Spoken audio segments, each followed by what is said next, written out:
New year, true you. Here's another example.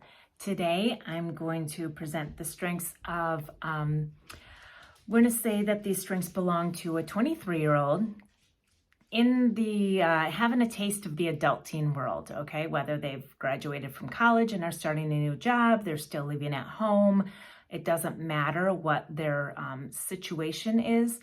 We're just going to go through their strengths and find out the process of going forward and what that looks like that will be most authentic to them to help stop some of the stress and self-doubt that might be preventing them from feeling comfortable with this new adulting world. So here we are, we'll jump in. So this 23-year-old has 4 relationship building strengths in their top 10, 5 executing, 2 strategic thinking, and no influencing. So it is not their responsibility to pull the rest of the world with them and tell everybody else what to do. They are about getting things done the right way, but with connecting with the right people along the way as well. So their number 1 strength is strategic. That's one of their 2 strategic thinking strengths. So this means that think, create, learn. They like to go through all of the processes in their head and make sure that what they're going to do going forward, they have a good grasp of cognitively, and they're seeing their way through, and maybe in a different way than what is typical. A lot of times when you have strategic high, you kind of come up with your own way. Then number 2 is developer. They see the potential in other people.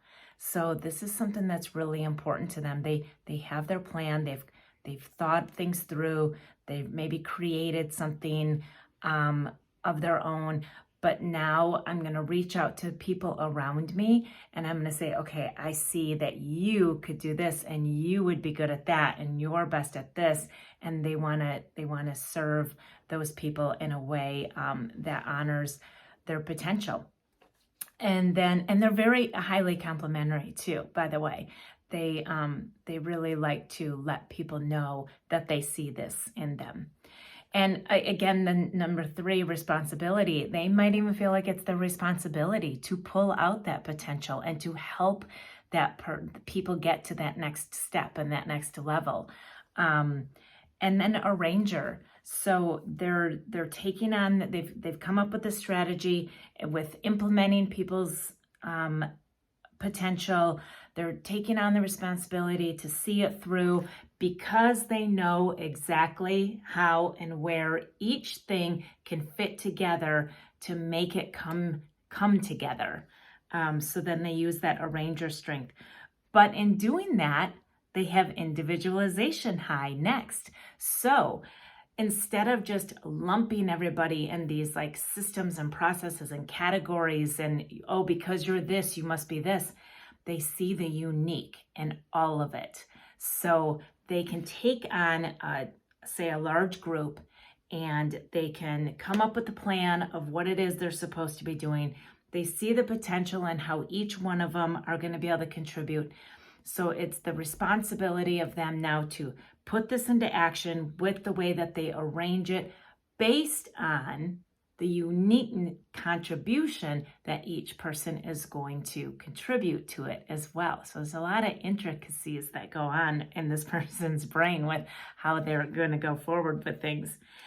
And that individualization strength is their core. There's their compass. That's where they go to when they're starting to feel really stressed, as they have to hone in on that uniqueness of things. And then empathy is next. And of course, keep in mind, when I've been going through all of these, I'm giving you just really quick snippets. When I work with clients, we do a much deeper dive into these things and what they actually mean for you.